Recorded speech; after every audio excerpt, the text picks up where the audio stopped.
Hello everyone, আসসালামু আলাইকুম। সবাই কেমন আছেন? আশা করি সবাই ভালো আছেন। আলহামদুলিল্লাহ, আমিও আমার পরিবার সবাই ভালো আছি। যে যেখান থেকে আমার এই ভিডিওটি দেখছেন, স্কিপ না করে পুরো ভিডিওটি দেখার অনুরোধ রইল।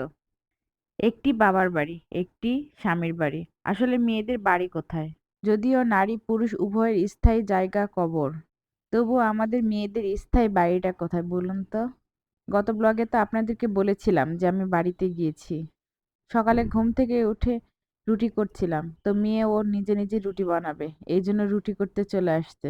আর ছোট বাচ্চারা তো এভাবেই শিখে, তাই ওকে আমি আর কিছু বললাম না। আমার ছেলেও কোমড়া, ও রুটি করে এসে আমাকে দেখাচ্ছে যে আম্মু দেখো আমি কত সুন্দর রুটি করছি।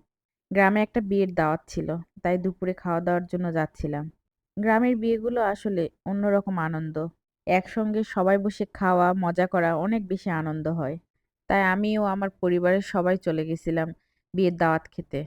আমার শ্বশুর, শাশুড়ি, আমার দেবর আর আমরা ৪ জন। বাড়িতে তো আমরা কম বেশি ভালো-মন্দ খেয়েই থাকি। কিন্তু বিয়েবাড়ির খাওয়াটার একটা অন্যরকম আনন্দ থাকে। আমার শ্বশুরবাড়ির এলাকাতে কিন্তু গ্রামের বিয়েগুলো এরকম ভাবেই হয়। প্যান্ডেল সাজিয়ে রাখে, সবাই এখানে খেতে বসে। গ্রামের সবার সঙ্গে দেখা, গল্প করা, অন্যরকম একটা আয়োজন হয় বিয়ের খাওয়াতে। যাই হোক, ওর বাবা আবার বলল বিকেলে একটু ঘুরতে যেতে। এখানে অনেক বড় বড় দিঘি ছিল আর পাশে একটা বাজার ছিল। তাই আমরা মনে করলাম যে বিকেলে একটু দিঘিতে ঘুরতে যাব। বাচ্চাদেরকে নিয়ে একটু ঘোরাও হবে। এজন্য বিকেলে একটু ঘুরতে গেছিলাম। যা বলছিলাম, মেয়েদের আসলে বাড়ি কোথায় বলেন তো? কখনো বাবার বাড়ি, কখনো ভাইয়ের বাড়ি, কখনো স্বামীর বাড়ি, আবার কখনো ছেলের বাড়ি। আসলে মেয়েদের কোনো বাড়ি আছে কি? না কবর ব্যতীত মেয়েদের কোনো বাড়িই হয় না। বলেন তো আপনারা? কথায় আছে না, মেয়েদেরকে যদি একটা ঘর দেয়া হয়, তাহলে মেয়েরা একটা বাড়ি বানায় ফেলবে, ঠিক তাই। আমাদের মেয়েদের যেখানে থাকতে দেন, সেটাই আমরা বাড়ি মনে করব। যাই হোক, সকালে ঘুম থেকে উঠলাম। আজ আমাদের বাজারে পান নিয়ে যাবে, এজন্য ওর বাবা আবার পান গোছাতে শুরু করলো। আসলে এই এলাকাতে অর্থকরী ফসলই হলো পান। অন্য একটি ভিডিওতে সেটা আপনাদেরকে শেয়ার করব। এখানে বাচ্চা থেকে শুরু করে বুড়ো পর্যন্ত সবাই পান গোছায় আর তারপর তা বাজারে নিয়ে যায়। আমরা বিকেলে রাজশাহীতে ব্যাক করছিলাম।